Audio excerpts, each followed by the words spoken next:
ዴክላን ራይስ በአርሰናል የቡድን አጋሮቹ ዘንድ ፈረሱ በሚል ቅጽል ስም ይታወቃል። በባየር ሌቨርኩሰን ላይ ትላንትና ምሽት አርሰናል የ2-0 ድልን ሲያስመዘግብ ራይስ ለምን የቅጽል ስም እንደተሰጠው በድጋሚ በሚገባ ያስመሰከረበት ምሽት ነበር። የራይስ የዘንድሮ የውድድር ዘመን በአርሰናል ቤት እያሳየ የሚገኘው እንቅስቃሴ በየጨዋታው ላይ በሚያሳያቸው አስገራሚ ታታሪነቶች የሚገለጽ ነው። እነ ቡካዮ ሳካ ይህንን ስም ያወጡለትም በሜዳ ላይ መሮጥ ስለማይሰለቸው ነው። አሁን ደግሞ ቡድኑ በአራቱ ዋንጫዎች ላይ የተወዳደረ አራቱ ዋንጫዎችን እያደነ ባለበት በዚህ ወቅት ራይስ ይህንን አስደናቂ ብቃቱን በየ3 ቀናት ልዩነት እያስመለከተን ይገኛል። ይህ እንግሊዛዊ የአማካይ መስመር ተጫዋች ትላንት ምሽት ለአርሰናል ሁለተኛውን ጎል በግሩም ሁኔታ ከመረብ ጋር ሲያገናኝ መድፈኞቹ በድምር ውጤት የ2 ጎል መሪነት እንዲያገኙ አስችሏቸዋል። ይህም ጨዋታው ሊጠናቀቅ 30 ደቂቃ ሲቀረው የቡድኑ ዋና አሰልጣኝ አርቴታ እሁድ ዕለት ከማንቸስተር ሲቲ ጋር ለሚደረገው የካራቦ ካፕ የፍጻሜ ጨዋታ በማሰብ ቁልፍና ወሳኝ ተጫዋቾቹን እንዲያሳርፍ እድል የሰጠው ጉዳይ ነበር። ዴክላን ራይስ እንደዚህ አይነት ታታሪነት እንዴት ሊኖረው ቻለ?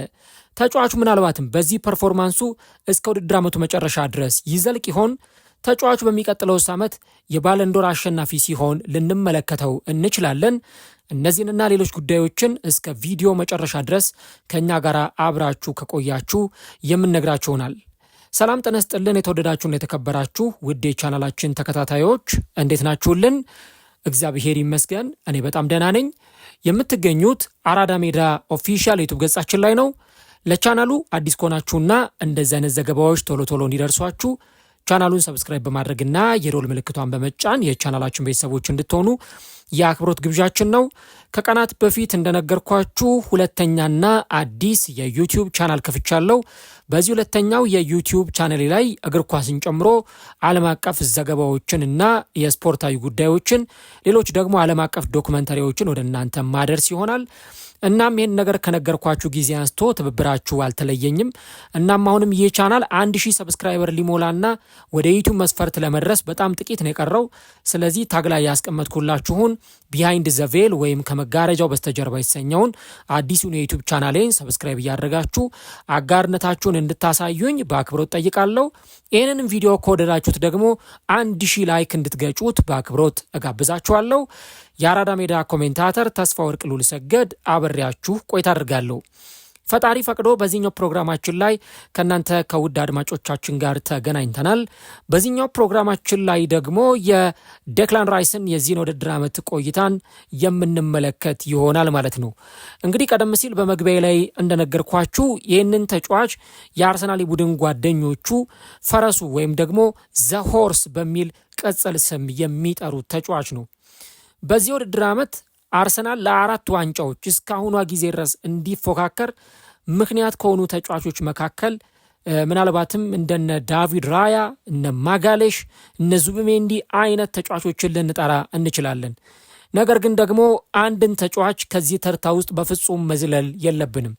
ይሄም 41 ቁጥር መለያ ለብሶ በአርሰናል መለያ ሲጫወት እየተመለከተ ነው የምንገኘው የመድፈኞቹ የመሃል ሜዳ የልብ ምት ዴክላን ራይስ ነው። አርሰናል ዴክላን ራይስን ካስፈረመ በኋላ የመሃል ሜዳው በጣም በሚገርም ሁኔታ ነው የተቀየረው። በነገራችሁ ላይ ይህንን ተጫዋች በተመለከተ ከዚህ በፊትም አንድ ነገር ነግሬያችሁ ነበረ። በየክለቡ ትራንስፎርማቲቭ የሚባሉ ዝውውሮች አሉ። በቃ የሽግግር የሚባሉ ዝውውሮች ክለቡን በአንዴ ከነበረበት ለምሳሌ ከዚህ አንስቶ ወደ ሌላ ቦታ የመውሰድ አይነት ዝውውሮች አሉ። አርሰናል ዴክላን ራይስን ሲያስፈርም የዴክላን ራይስ ዝውውር ትራንስፎርማቲቭ ዝውውር ነው የሚባለው ለዚህ ነው። በመጀመሪያው በፈረመበት ዓመት አስገራሚ ፐርፎርማንሱን ያሳየ ተጫዋች ነበር።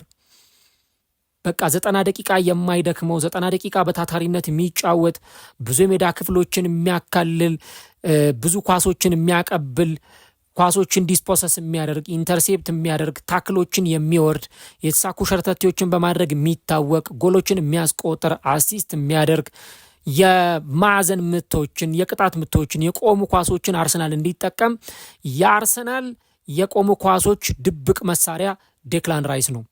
አምና ታዲያ የመጀመሪያዎቹ ሳምንታት ላይ ጥቂት የመዳከም ስሜት ስንመለከትበት አንዳንድ ሰዎች ዴክላን ራይስን ሲተቹት ነበረ። ነገር ግን ሰው መሆኑንም መዘንጋት የለብንም። ታዲያ ወደ ፐርፎርማንሱ ለመምጣት ብዙ ጊዜ አልፈጀበትም ዴክላን ራይስ። ሪያል ማድሪድ ላይ እነዛን 2 አስደናቂ ቅጣት ምት ጎሎችን አስቆጥሮ ቻምፒየንስ ሊግ ላይ አርሰናል ማድሪድን ሩብ ፍጻሜ ላይ ጥሎ ወደ ግማሽ ፍጻሜ እንዲሻገር ትልቅ አስተዋጽኦ የነበረው ተጫዋች ነው። አሁንም ደግሞ በዚህ ዓመት አርሰናል ለ4 ዋንጫዎች እንዲፎካከር የዚህ ተጫዋች ሚና እጅግ በጣም ከፍተኛ ነበር።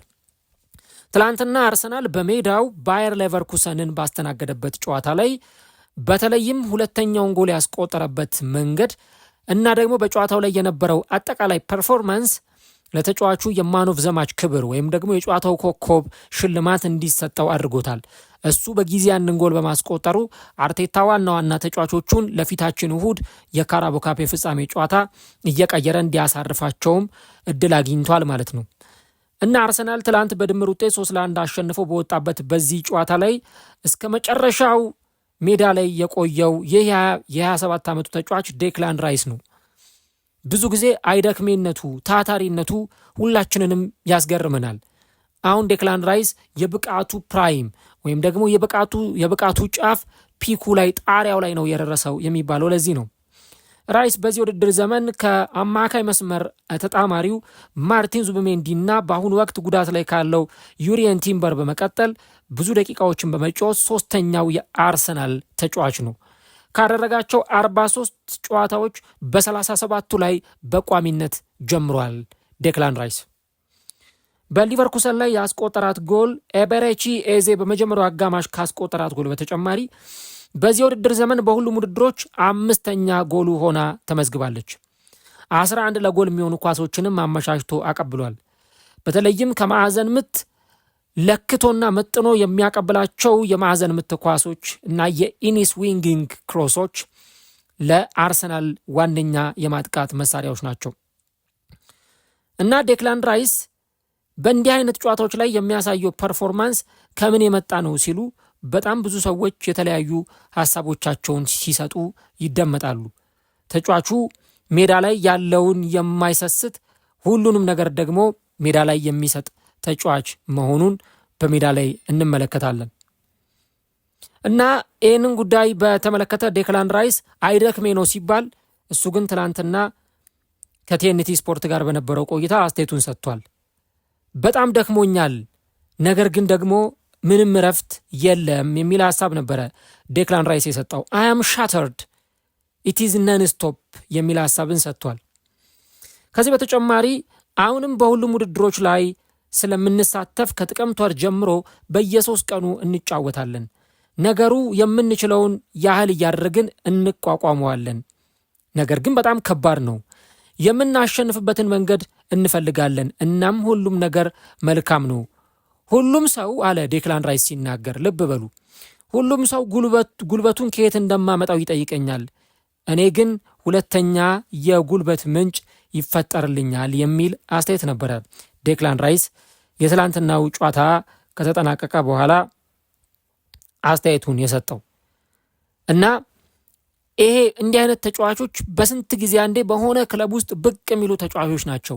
ታታሪዎች፣ የማይደክሙ ሙሉ 90 ደቂቃ የሚያካልሉ ሜዳውን በሙሉ እየተሽከረከሩ የሚጫወቱ ተጫዋቾች በባትሪ ነው ተፈልገው የሚገኙት። አርቴታ ወደ አርሰናል ከመጣ በኋላ ካስፈረማቸው በጣም አስገራሚ ከሚባሉ ተጫዋቾች ውስጥ ጥራ ቢባል ዴክላን ራይስን በጣም የሚወደው እና ደግሞ ምናልባት እንደው በልብ ማድላት ራሱ የሚያደላ ከሆነ ለዴክላን ራይስ አርቴታ የሚያደላ ይመስለኛል።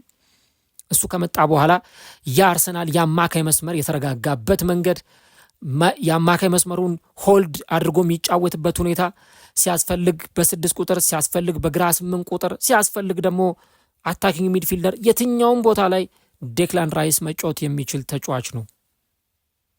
ትላንትና የሚገርመው ልክ ጎሉ ከተቆጠረ በኋላ አርቴታ ተጫዋቾቹን እየቀየረ እንዲያሳርፍ እድል የሰጠው ተጫዋች እሱ ሆኖ ሳለ ዴክላን ራይስ ግን አርቴታ ደግሞ በጣም የሚወደውና አሉኝ ብሎ ከሚተማመንባቸው ወይም ደግሞ ከሚኮራባቸው ተጫዋቾች መካከል አንዱ መሆኑን የትላንትናው ምሽት በደንብ ያስመሰከረ ነበር። ምክንያቱም ለአርሰናል የሚሰጠው ሚና እጅግ በጣም የተለየ እንደሆነ ስለሚታወቅ እና ዴክላን አልተቀየረም። ትላንትና ለምሳሌ ትላንት ቤን ዋይት ተቀይሯል፣ ትሮሳርድ ተቀይሯል፣ ዩኬሬስ ተቀይሯል፣ ዙብሜንዲ ተቀይሯል። ዴክላን ራይስ ግን አልተቀየረም እና አርቴታ ደግሞ እዚህ ተጫዋች ላይ የላቀ ፐርፎርማንስ እንደሚያሳይ ጥርጥር ገብቶት አያውቅም። ራይስ በባለፈው የውድድር ዘመን በዚሁ ውድድር ሩብ ፍጻሜ ላይ እንደምታስታውሱት በሪያል ማድሪድ ላይ 2 የማይረሱ የቅጣት ምት ጎሎችን አስቆጥሮ ነበረ። ትላንትናም በሊቨርኩሰን ላይ በግሩም አጨራረስ ከሳጥን ውጭ ያስቆጠራትም ጎል በተመሳሳይ ከፔናልቲ ቦክስ ውጭ የተመታች ነበረች። የራይስ ኳስ የመምታትና የማቀበል ችሎታው ትልቅ ጥንካሬው ሲሆን ለአርሰናል ካስቆጠራቸው 21 ጎሎቹ 8ቱ ከሳጥን ውጭ ተመተው የተቆጠሩ ናቸው። ይህም በቅርቡ ሻምፒዮንስ ሊግ ላይ ያስቆጠራቸውን 3 ጎሎች ይጨምራል። አምና ለምሳሌ ኒውካስል ላይ ከሳጥን ውጭ ሲያስቆጥር ታስታውሳላችሁ። ሪያል ማድሪድ ላይ ያስቆጠራቸው የቅጣት ምት ጎሎች አሉ። ሌሎች ጎሎችንም ማስታወስ ይቻላል። እና ስለ ጎሏ ሲናገር ምን አለ? ከተከላካዩ ፊት ቀደምኩት፣ የመጀመሪያው ንክኬ ለሁሉም ነገር ምቹ ሆነልኝ፣ የሚሄድበት ሌላ ቦታ ስላልነበር ዝም ብዬ ኳሱን መታሁት ብሏል። መታገልን ለመቀጠል ኳሶችን ለመንጠቅና ለማሸነፍ በውስጥ የሆነ ቦታ ጥንካሬን ታገኛለህ ብሏል። እንዲህ አይነት ነገሮች ከተፈጥሮ ከኔቸር የሚሰጡ ናቸው፣ ከአምላክ የሚሰጡ ናቸው።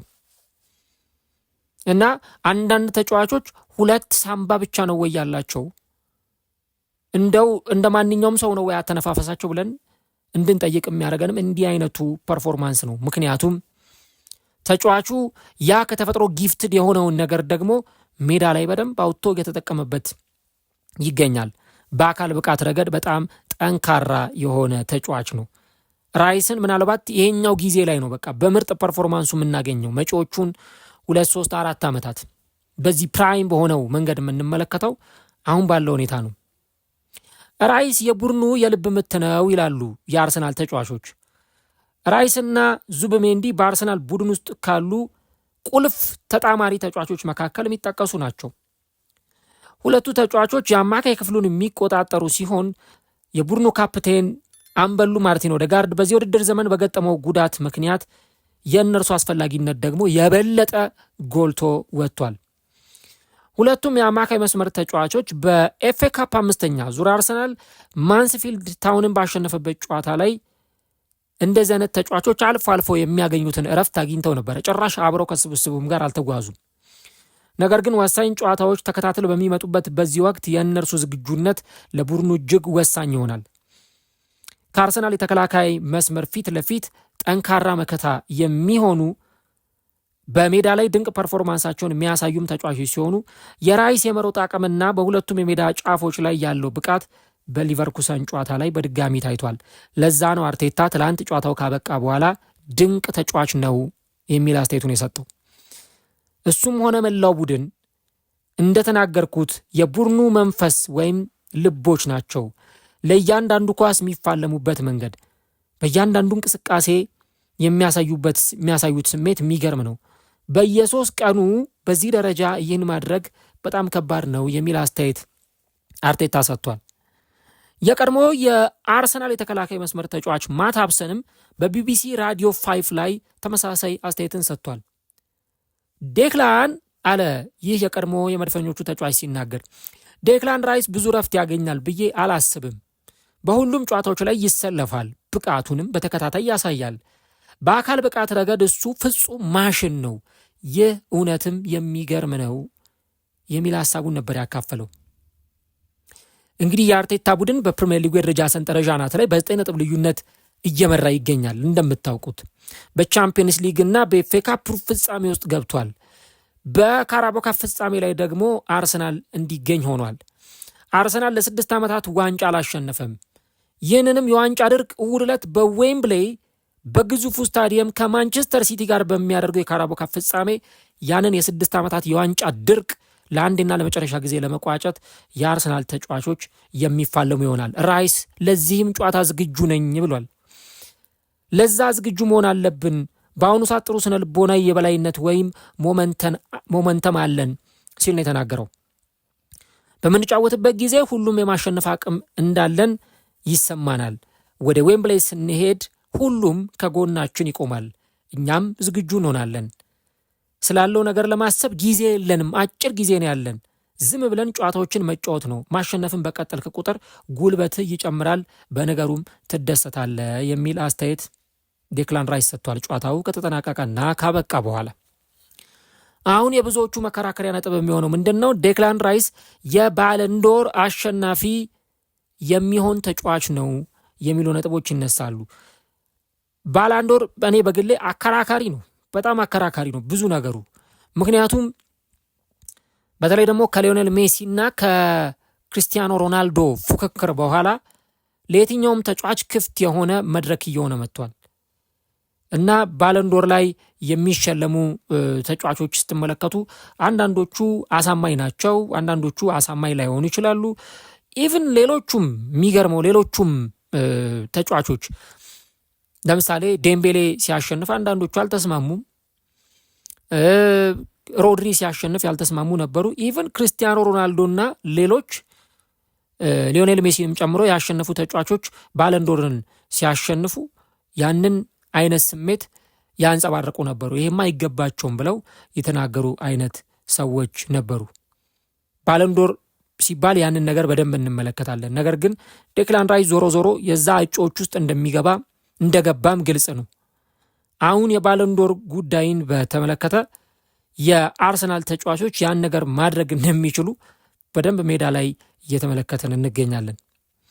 የቀድሞ የአርሰናል የኤቨርተን እና የስዊድን የአማካይ መስመር ተጫዋች የነበረው አንድሬስ ሊምፓር ይህን ጉዳይ በተመለከተ 2 የአርሰናል ተጫዋቾችን መዞ ባሎንዶርን ማሸነፍ የሚችሉ ተጫዋቾች አሉ ብለዋል። ራይስ እና ማጋሌሽን እና ዴክላን ራይስ የሚቀጥለው ዓመት በተለይ ደግሞ ባሎንዶርን ማሳካት የሚችልባቸው ነገሮች አሉ። እንደውም ማን እንደተናገረው ዘነጋውት እንጂ አንድ ሰው ዴክላን ራይስ በዚህኛው ዓመት ቻምፒየንስ ሊግን የሚያሳካ ከሆነ ከብሔራዊ ቡድኑ ከእንግሊዝ ብሔራዊ ቡድን ጋር ውጤት የሚያስመዘግብ ከሆነ ባሎንዶር ማሸነፍ የሚያስችል ብቃት አለው፣ በጣም ለዛ የተጠጋና የቀረበ ተጫዋች ነው የሚሉ ነጥቦች ናቸው ሲነሱ የነበሩት። እንደውም አስታወስኩት፣ ኢማኑኤል ፔቲ ነው የቀድሞ የአርሰናልና የቼልሲ ተጫዋች።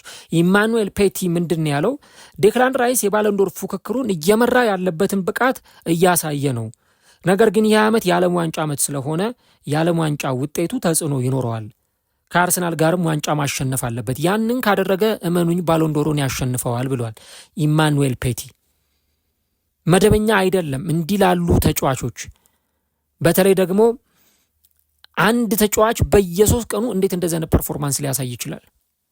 በየ3 ቀኑ ኢኒጅ 3 ዴይስ በጣም አስቸጋሪ ነው። አርቴታም እኮ የማይቀይረው ከመጠን በላይ መተማመን ስላለው ነው። ያ በተወሰነ መንገድ ልክ ላይሆን ይችላል። ምክንያቱም ጉዳት ሊመጣ ይችላል። በድካም ምክንያት ጥቂት ጉዳቶች ተጫዋቹን ለሳምንታት ከሜዳ ሊያርቁት ይችላሉ። ስለዚህ ተጫዋቹን ፕሮቴክት ማድረግ እንዳለበት ይሰማኛል አርቴታ። ነገር ግን እነዚህ ነገሮች እንዳሉም ቢሆን ዴክላን ራይስ ደግሞ ሜዳ ላይ ደጋፊዎቹ የጣሉበትን እምነት በተግባር እየከፈለ ያለ ተጫዋች መሆኑን እየተመለከትን እንገኛለን። ለአርሰናል ይህንን አይነት ብቃት ዴሊቨር የሚያደርግላቸው ተጫዋች ነው። ለምን አርቴታ ከዌስትሃም ያንን ተጫዋች አስፈረመው? ለምን ከማንቸስተር ሲቲ ጋር ጉሮሮ ለጉሮሮ ተናንቆ ይህንን ተጫዋች አስፈረመው የሚለው ጥያቄ መልስ የሚያገኘው እዚህ ጋር ነው። ማንቸስተር ሲቲ እኮ ዴክላን ራይስን ለማስፈረም ወደ 80 ሚሊዮን ፓውንድ ሁሉ አቅርቦ ነበረ። በኋላ ዌስትሃም ውድቅ ሲያደርገው ነው አርሰናል እንደገና ያንን የዝውውር ጥያቄ ደግሞ አርሰናል መልሶ ለዌስትሃም ያቀረበው።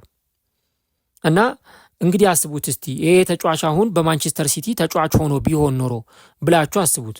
የማንቸስተር ሲቲ የአማካይ መስመር ከነ ቲዣኒ ራይንደርስ ከነ ሮድሪ ጋር ምን አይነት ጥምረት ሊኖራቸው እንደሚችል ማሰብ ነው።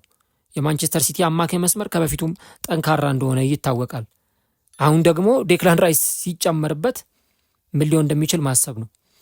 የአርሰናል ደጋፊዎች ኢቭን ራሳቸው አርሰናሎችም በፍጹም የማይጸጸቱበት ዝውውር እና ደግሞ የከፈሉት ገንዘብ ራሱ በፍጹም የሚያስቆጫቸው አይደለም። ዴክላን ራይስ በአርሰናል የረጅም ጊዜ ኮንትራት ሲፈርም 100 ሚሊዮን ፓውንድ እና ተጨማሪ 5 ሚሊዮን ፓውንድ የጉርሻ ክፍያ የተከፈለበት ተጫዋች ነው። 105 ሚሊዮን ፓውንድ ተከፍሎበታል እና ወደ አርሰናል ከመጣ በኋላ በዛ ምርጥ ፐርፎርማንሱ ላይ ነው እየቀጠለ የሚገኘው። አርሰናል እንደውም አይቻልም እንጂ ለዌስትሃም እንደው ጨምሮ ሌላ 100 ሚሊዮን ፓውንድ ቢከፍል ራሱ በፍጹም የሚጸጸትበት አይነት ተጫዋች አይደለም እና ሁልጊዜ ጨዋታዎቹ ላይ በቃ የምታዩትን ነገር ከመገረም ውጭ ምንም ልትሉበት አትችሉም። እያንዳንዱ ሜዳ ላይ ያለው ስታት በሙሉ እጅግ የሚያስገርም ተጫዋች ነው። ብዙ ጊዜ የአርሰናልን የመከላከል መስመር በተመለከተ ዳቪድ ራያ በጣም ምርጥ ግብ ጠባቂ በመሆኑ ምክንያት ለዚህ ተጫዋች ክሬዲት ይሰጠዋል። ለማጋሌሽ፣ ለነ ሳሊባ፣ ለነ ቲምበር ይሄ ኳሊቲ እንዳላቸው ይታወቃል። ለነሱ ክሬዲት ይሰጣል። ዴክላን ራይስ ደግሞ የአርሰናልን መከላከል ጥብቅ ያደረገ ተጫዋች ነው። በተለይ እስቲ አርሰናል በተቸገረባቸው ጨዋታዎች ላይ የዴክላን ራይስን ፐርፎርማንስ ተመልከቱት። አምናኔ ያስታውሳለሁ አርሰናል ከማንቸስተር ዩናይትድ ኦልድ ትራፎርድ ላይ 1-1 ሲለያይ በፕሪሚየር ሊጉ ዴክላን ራይስ ብቻውን ነበር የተፋለማቸው ዩናይትዶችን ማለት ይቻላል። ዳቪድ ራያ እዛ ኳሶችን ያወጣል። ባዶ ኳስ ከግብ ጠባቂው ጋር ተገናኝተው ሊያስቆጥሩ ሲሉ ከኋላ እየመጣ ታክል እየገባ ያስጥላቸዋል። ለቀይ ካርድ በየጊዜው ሲጋለጥ አታዩትም። ለቢጫ ካርድ ሲጋለጥ አታዩትም። ቅድም ያልኳችሁ የማንቸስተር ዩናይትድ ጨዋታ ላይ እንደውም ያቻነቷን ጎል ያስቆጠረው እሱ ነበር እና ምን ያክል በጣም ጠቃሚና ኢምፖርታንት የሆነ ተጫዋች መሆኑን በየጨዋታዎቹ ላይ ያስመሰከረ ነው የሚገኘው እና ምናልባት በሳምንት አንድ ቀን ቢሆን የሚጫወተውና ይህንን ፐርፎርማንስ የሚያሳየው በሳምንት አንድ ቀን ቢሆን ብዙ ላይገርመን ይችላል። ግን በየ3 ቀኑ ቻምፒየንስ ሊግ ላይም ፕሪሚየር ሊግ ላይም በየውድድሩ ካራቦ ካፕ ላይም ይህንን ፐርፎርማንስ አንድ ተጫዋች ሲያሳይ መመልከት ትንሽ እንግዳ ነገር ነው እና አሁን ዴክላን የባለንዶር ፐርፎርማንስ ነው እያሳየ ያለው የሚባለው ለዚህ ነው እና በእርግጠኝነት የሚቀጥለው ዓመት ቶፕ 7 ውስጥ ገብቶ በባለንዶር የሚያጠናቀቅ ተጫዋች ይመስለኛል። ቶፕ 7 ውስጥ ገብቶ እንግዲህ ያው አንዳንድ ውሳኔዎች አነጋጋሪ ናቸውና ምናልባት ዓለም ዋንጫ ላይ የሆነ ተጫዋች ዓለም ዋንጫን አብሮ ቢያሸንፍና ከቡድኑ ጋር ጥሩ ፐርፎርማንስ ቢያሳይ ያ በመሆኑ ምክንያት የዓለም ዋንጫውን ሊሰጡት ይችላሉ። ከዚህ በተጨማሪ ደግሞ ለምሳሌ ዘንድሮ ቻምፒየንስ ሊግ ያሸነፈ የሆነ ተጫዋች ቢኖር እንደ አይነት ነገሮች መኖራቸው አይቀርም። ባሎንዶር ደግሞ የተነጠቁ ተጫዋቾች እንዳሉ ታውቃላችሁ። ለምሳሌ በዛው በአርሰናል ቤት ቴሪ ኦንሪ በጣም ምርጥ ፐርፎርማንስ አሳይቶ ባሎንዶርን የተቀማበት ሲዝን ነበረ።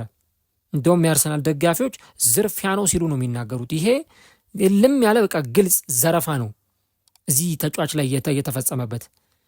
ቻምፒየንስ ሊግ ስላላሸነፈ ወይ ደግሞ ሌሎች ነገሮች ስላልሆኑ በእንዲህ አይነት መንገድ መዝረፍ ተገቢ አይደለም የሚሉ ጥያቄዎችን ሲያነሱ ነበርና ምናልባት እንዲህ አይነት ማይጠበቁ አይነት ውሳኔዎችን ልንመለከት እንችላለን ባለንዶር በሚያሸንፈው ተጫዋች ዙሪያ። ግን እኔ ባለንዶር አሸነፈም አላሸነፈም የተጫዋቹን ምርጥ ፐርፎርማንስና ብቃት የሚሽር ወይም ደግሞ የሚክድ ይሆናል ብዬ አላስብም።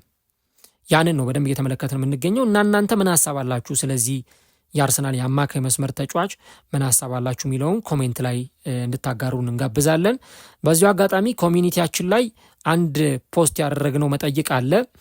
ያም ፖስት ያደረግነው መጠይቅ ደግሞ ምንድን ነው? በተለይም ፈጣሪ ፈቅዶ እንግዲህ በቅርቡ ከተለመደው የትንታኔና የቀጥታ ስርጭት ዝግጅቶቻችን በተጨማሪ ሌሎች ይዘት ያላቸውን ስፖርታዊ ፕሮግራሞችን ይዘን ልንቀርብ ነው። ስለዚህ ምን አይነት ፕሮግራም በዩቲዩብ ቻናላችን ላይ ብናቀርብላችሁ ለመከታተል ዝግጁ ናችሁ ብለን ያስቀመጥንላችሁ ምርጫዎች አሉ። የዓለም ዋንጫ ዳሰሳና የዓለም ዋንጫ ታሪኮች፣ የእግር ኳስ ዶክመንተሪዎች፣ እግር ኳስና ፖለቲካና እግር ኳስ መጽሐፍት እና ፊልሞች ዳሰሳ ብለን ኮሚኒቲ ላይ ያስቀመጥንላችሁ ነገሮች አሉ። ፖስት እንድታደርጉ እንጋብዛለን። እዛ ላይ እየገባችሁ ቮት እንድታደርጉ ማለት ነው። ዴክላን ራይስ እስከ ውድድር ዓመቱ በዚሁ ፐርፎርማንስ ይቀጥላለሁ እስከ መጨረሻው ድረስ ባለንዶርን ያሸንፋል ብላችሁ ታስባላችሁ ወይ? ኮሜንት ላይ ሀሳቦቻችሁን አስቀምጡልን። በዚህ ዓመት ግን አርሰናል ፕሪሚየር ሊግን ጨምሮ ሌሎች ዋንጫዎችን የሚያሸንፍ ከሆነ በፍጹም ከማይዘነጉ የመድፈኞቹ ተጫዋቾች መካከል አንዱ ዴክላን ራይስ ስለመሆኑና በወርቅ ብዕር ስሙ የሚጻፍ ተጫዋች ስለመሆኑ ያለ ጥርጥር መናገር ይቻላል።